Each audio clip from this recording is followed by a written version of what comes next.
Hey, Dr. C here with you. So let's talk about hyperparathyroidism. It's a pretty big mouthful. You may have not really heard of that. I just heard it mentioned in passing. It's got the word thyroid in there, so it's often piqued the interest for those that have thyroid disease. You know, in med school, we were led to think that it was a rare problem, that when the parathyroid glands would get overactive, and that was pretty obvious. And over the years, I come to realize that it's not really rare, and it's also not all that obvious. It can cause a lot of really common symptoms people suffer from, and unless a doctor looks specifically for it, they will miss it. It will not show up by common screening tests. If you've got symptoms that can include things like fatigue, digestive issues, anxiety, or muscle aches, this could be the hidden reason why behind all that. And if you've got thyroid disease, your risks for parathyroid disease are higher than they would be otherwise. So let's make some sense out of this and see if this could be relevant to you. My deeper thoughts of this came about from a patient that I'll call Janelle. You know, and like most that came in, she was already on thyroid medication, but she wasn't really feeling her best. She had a lot of symptoms that started about when her thyroid disease did, and she and I thought her thyroid was still the most likely culprit. So her first level of treatment helped. You know, her weight went down, she felt a bit better, but her digestion, her anxiety, they never really improved. And you know, she wasn't on ideal thyroid treatment. She hadn't looked at really her root causes or cared for those things. So they were reasonable starting places. And we saw that her liver function was off. We got her micronutrients back up again. We dialed in her thyroid meds. She got better in a lot of ways, but she didn't get totally better. You know, and the other thing was that she was reactive to a lot of foods, and it seemed like the more food she was trying, the more reactive she would get. One of her blood tests, most routine blood tests include a chemistry panel. One of the markers in that's called serum calcium. It's a blood level of calcium. And it actually has like nothing to do with your nutritional status of calcium. You could have plenty or too little, and those things would not change your serum calcium levels. But one of her tests, hers was up a blip. And one time I was just, you know, frustrated about the fact that she was still not feeling well and so many other things were good. I was looking back at a bunch of her tests and I saw this, I noticed this one. And almost on a lark, I thought to screen for her parathyroid function to see if it could possibly be a culprit. So para means like next to something. And in this case, the parathyroid glands are next to your thyroid.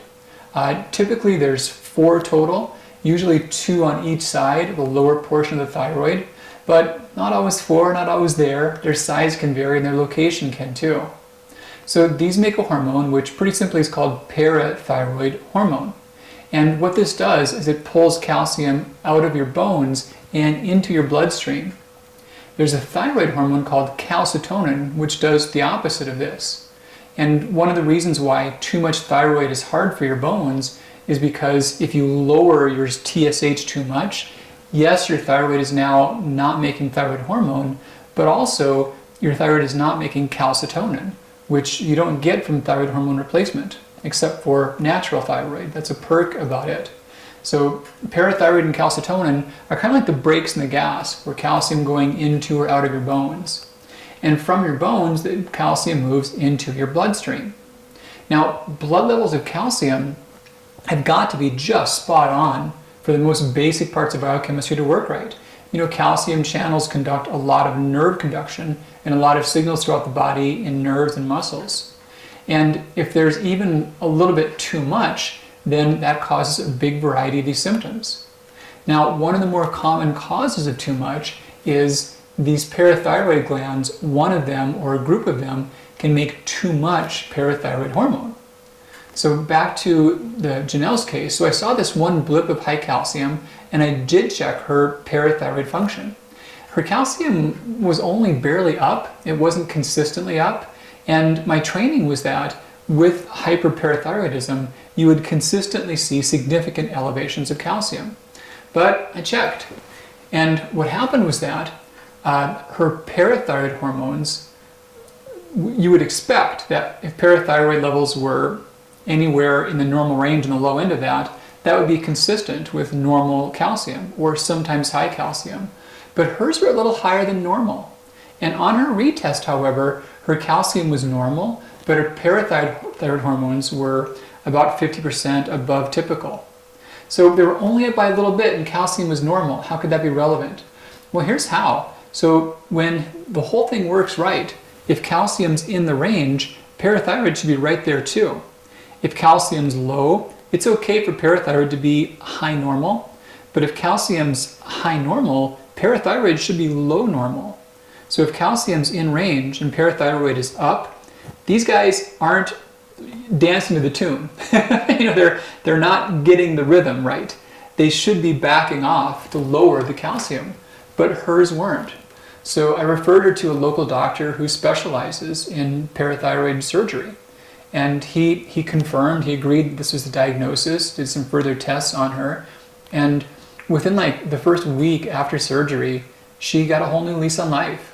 She could eat a big range of foods without symptoms. She also noticed that her anxiety was less of a factor than it was before. And in the coming months, we saw that it was much easier to get her thyroid dialed in, and it took a lot less adjustment.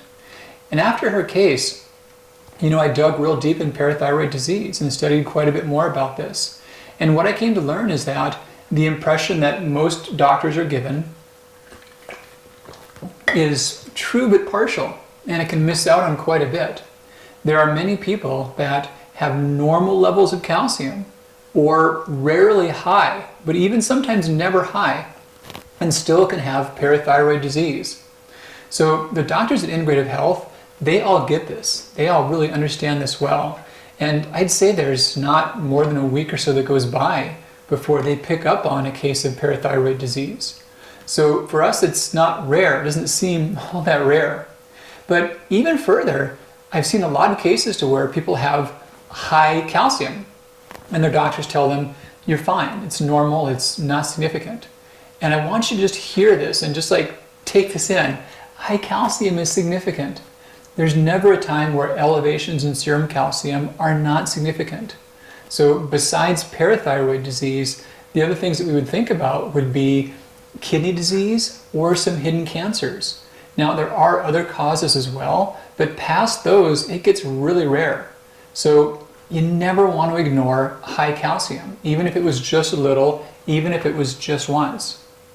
So when the parathyroids are overactive, when parathyroid hormones are high, there's three main ways that happens. What we've talked about so far is called primary hyperparathyroidism. And primary means these glands are just out of control. So some of the glands have grown unhealthy cells, which we call adenomas, and they're making more parathyroid hormone than your body needs.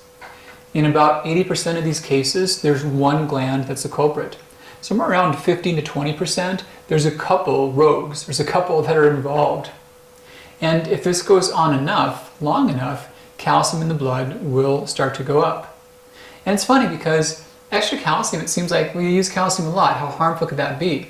But it's not so much just extra in the body, it's extra in the blood. And this affects just like all base chemical reactions. We'll talk more about the number of symptoms this will cause.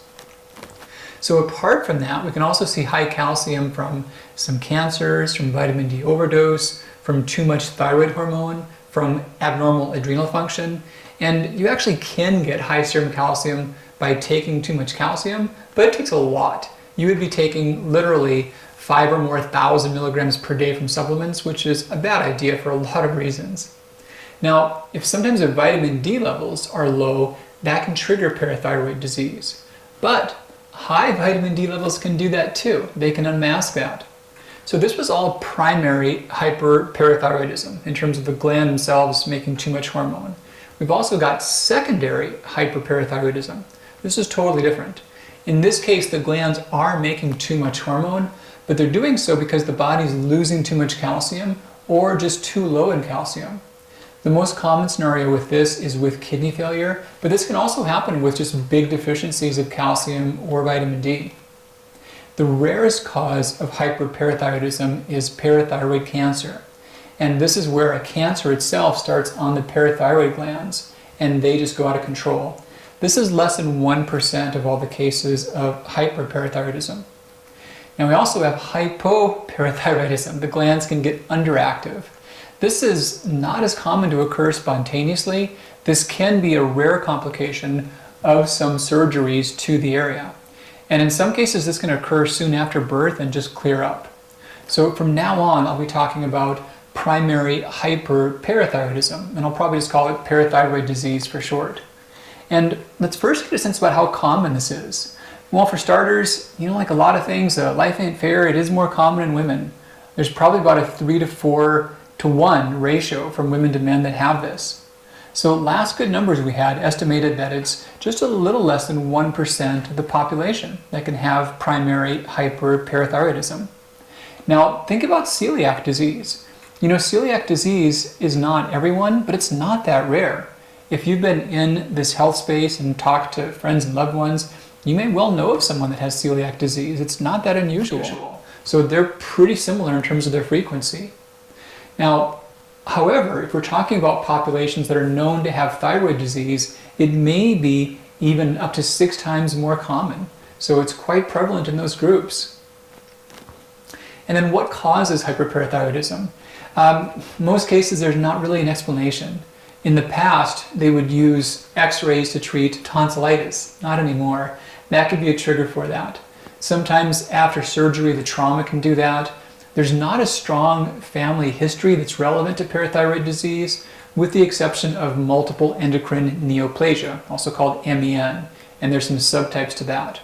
But those can be family triggers, otherwise not so much. There's a few medications that can be risk factors. The biggest ones there are some of the diuretics, the thiazide diuretics like hydrochlorothiazide, but also lithium. Lithium is kind of a funny thing because it's one of the few meds that can really trigger hypothyroidism as well. So lithium can trigger hypothyroidism or hyperparathyroidism, either one of those. But yeah, in most cases, not really a clear explanation as to why it's showing up. Now there's overlap both ways with thyroid disease. Those that are known to have thyroid nodules are more apt to have parathyroid disease. With Hashimoto's, it's most pronounced. So with Hashimoto's, this may be as much as a 6-fold overlap than it is in the general population. And some argue that it may even be like a 5% overlap between autoimmune thyroid disease of all type and parathyroid disease. And it works the other direction too. If someone has parathyroid disease, they are more apt to have thyroid disease. If parathyroid disease were not treated, there's just a lot of complications. Heart attacks, strokes, congestive heart failure, fatal hip fracture. These are all things that can be triggered by that. And it doesn't even take massive amounts of calcium for long periods of time to cause that. Also, we know that breast cancer, esophageal, and some oral cancers are more at risk for undiagnosed, untreated parathyroid symptoms. So how would someone suspect they have that? What are the symptoms that are relevant to it? Well, there was a goofy rhyme, one of many that we learned in medical school, and bear with me on this one. So this goes stones, bones, moans, groans, thrones, and psychic overtones. And I'll walk through each of those to make sense of it, but this is a great way to remember the various symptoms. And these are all ways in which calcium is working in the body that are critical. So stones, for starters. Well, we think about kidney stones, and then also gallstones can be relevant. If serum calcium is high, these things form easier than they would otherwise if someone had more normal calcium levels. No, I wasn't talking to you, Siri. Bones. When there's too much calcium coming out of the bones aren't growing as well as they can. We can see arthritis or bone pain or early bone loss and then full-on fractures. So moans, what does this one mean? Well, this is just like across the board feeling like crap. I mean, seriously. Nerves can't conduct well. People feel more tired. They've got more just muscle aches and pains. Their get up and go has got up and went. They don't feel well in a general vague way. Groans, think about G and GI. This is more about gastrointestinal symptoms. Remember, calcium is affecting how nerves conduct and muscles contract? That's super important for your intestines. So if this is off, we can see a lot of symptoms that get misdiagnosed as IBS or SIBO or heartburn. People can have bloating and vomiting and ulcers and hyperacidity, and they can all be secondary to hypercalcemia. And the symptoms can often be really erratic and variable, And people are trying to figure out what's going on, and it often seems intuitive that the last food they ate was the culprit behind it. And so they often end up getting on more and more restrictive diets. Okay, thrones. So how does this make sense? Well, so when you're heading to the throne, that's kind of the toilet most commonly, right? So with parathyroid disease, people can have just really stubborn constipation, and it will resist most common treatments. Sometimes they can also have frequent urination and also heavy thirst because of that. So a lot of time on the throne. So psychic overtones. This is not like Psychic Friends hotline. This is psychic as far as just referring to mind and mental symptoms in general. So we think about depression and anxiety and brain fog and difficulty concentrating and stress resilience, all these kinds of things. And it's so typical that we always want to ascribe our symptoms to our circumstances or how we are or how we slept the night before or whatever. But the problem is that in these cases, these symptoms are caused just by this calcium excess. Or they can be things that we're all prone to and life still happens, but this calcium excess amplifies all those symptoms. So think about all those ones I mentioned. These are common symptoms. And not only are they common symptoms, but these are ones that doctors sadly are often used to writing off or thinking that they're not very explainable or that there's not always a clear reason for them. So how would someone know if they have that, especially if this calcium thing doesn't always show it? Well, in classic easy cases, calcium's really high and it stays there. Again, high calcium's always relevant. You never want to ignore that. The trickier part is that it can also show up with normal or barely elevated levels of calcium. And let's dive into the nuance here a little bit. Now, if someone does suspect that, if a doctor does suspect that, they should suspect that if a patient has these recurrent symptoms, there's not an elevation for that, and calcium's on the high side of normal.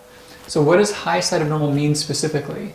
Well, the cutoff seems to be about 9.8 in the serum. So if you're 9.8 or above, most labs say 10.2 is the top end of the normal range. So you can be between 9.8 and 10.2.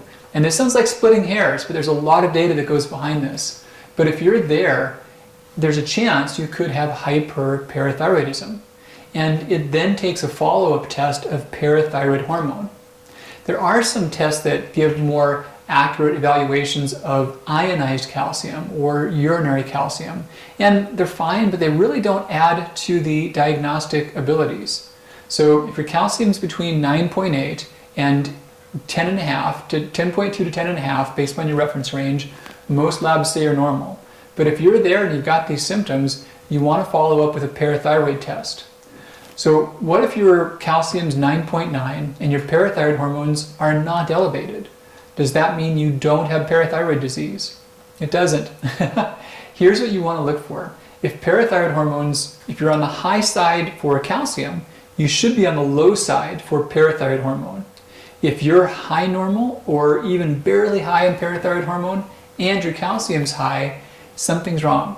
So when the parathyroids work well, then they're going to slow down when calcium's on the higher side. If they're not slowing down, they're not working right. And then it is worth having an evaluation with a parathyroid surgeon because that could be the culprit. So it really comes down to being suspicious. Parathyroid hormones are never part of routine screens. So it does take a doctor knowing about this and knowing to look for it when someone has some of those suspicious symptoms and they've got higher levels of calcium. So if it's there, what do you do about it? Is there a essential oil you can rub on your neck? Is there a special dietary change? Are there some lifestyle habits? Not so much. Surgery is pretty straightforward. Now I should say that you want a surgeon that does a lot of these, like their main focus is ideal. And there's a small number of surgeons. There's a couple that work with patients all around the country. There's some in each larger metro area. But you don't really want a general surgeon for this if this is the culprit. In the hands of a good surgeon, this can be no general anesthesia. This can be a tiny incision and in and out in 20 minutes. It can be that simple. There are some basic follow-up steps to make sure that it all worked right. Whenever it doesn't work, almost always the problem was that the surgeon didn't get all of the glands that were affected. So someone could be in that 15 to 20% where there's more than one gland that's the culprit, and the surgeon only got one gland. That's the most common way that surgery does not work. But better surgeons are less apt to need to repeat. They can make sense of this more effectively. Now, before surgery, the healthier your thyroid levels are, the easier it is for the surgeon to isolate and identify where the parathyroid glands are. And that's great because that cuts the risk of any of the complications. And by and large, they're rare, but a surgeon that's less experienced can harm the recurrent laryngeal nerve or can affect the thyroid itself and traumatize that. But yeah, those issues are quite rare in the hands of a good surgeon. But this is something to where I really am excited to share this message because a lot of people have this, they're not diagnosed, and there's few examples to where one specific thing that can be treated so definitively can be that radically life-changing. But this is one. So if you've had thyroid disease and you've struggled with this, and you've had symptoms that seem like it was your thyroid, you could never really dial it in or get it right, and symptoms were always coming and going, know that this could be the culprit. The next step is to talk to your doctor, think about your serum calcium levels, and check them again. If they're up or if they're high normal, then you want to check those along with your parathyroid hormones. And if they're not in sync, meaning high normal or high calcium does not mean low parathyroid function, then this is probably the culprit. If you do have high calcium, there's still a reason for that. And if it's not a parathyroid problem, you still want to sort that out. The kidneys are the next most common culprit. But for many, this has been just a total godsend and a life change. So if you've had these issues and this has been affecting you, I'd be super happy if this could change and you could really regain your health again and feel your best. Dr. C with you, and take great care. We'll talk again real soon. Bye-bye.